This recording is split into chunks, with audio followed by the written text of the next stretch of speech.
Hi everybody and welcome to this week's Tech Tip of the Week. In this video we're going to learn how to add the option of Quickmail to your Moodle page.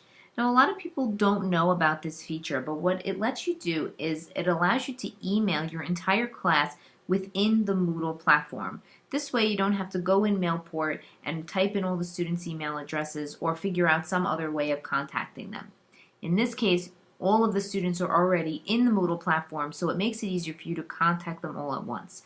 So to add the Quickmail block, it's extremely simple. All you have to do is make sure your editing button is turned on in the upper right-hand corner.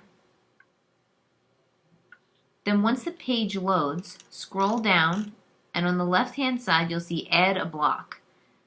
From the drop-down menu here, choose Quickmail, and the page is going to reload a bit. And once it reloads, scroll down and you'll see the Quickmail block has appeared. So just to show you a little bit about the Quickmail block, to compose an email, you click Compose New Email, and you'll notice all of the students on the right-hand side, the potential recipients, are people that you can email. So don't get nervous if you see not in a section. That has nothing to do with them not being enrolled in the class. It's just something else on Moodle that it's referring to. So you can add one student if you like to bring them over, or you can remove that one student, or you can add all the students and bring them over, or remove all. So we'll just add all, and it brings them all over to the selected recipient side.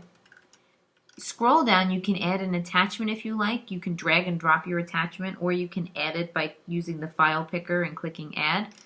The one note I always like to make in this situation is to remember to always put a subject. Now the subject is sort of sandwiched in between the attachment and the message portion, so it sort of gets lost, and I find that sometimes I forget to put the subject in, and without putting that subject, since it's a mandatory thing, you won't be able to send your email.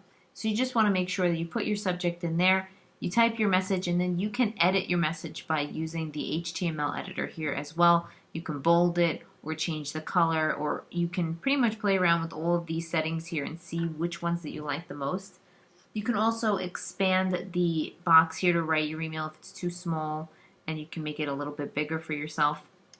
And one of the things I do like to do is receive a copy of my email so I know that it has gone through. So here under receive a copy, I always select yes, and that way I know it'll get sent. When you send this email, it's going to send directly to the student's Mailport inbox, and they can respond to you that way as well, and you can respond to them. So this is just a really easy way for you to send an email. The only thing that it doesn't do is give you the date in which your email was sent. So if I go ahead and I press cancel, and I scroll back down and I click on view history,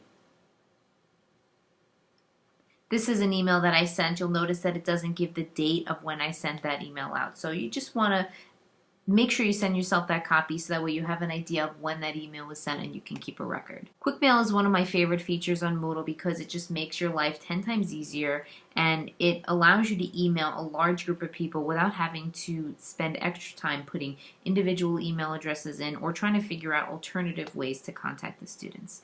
I hope you found this tip useful. Please tune in next week for our Tech Tip of the Week. Have a great weekend.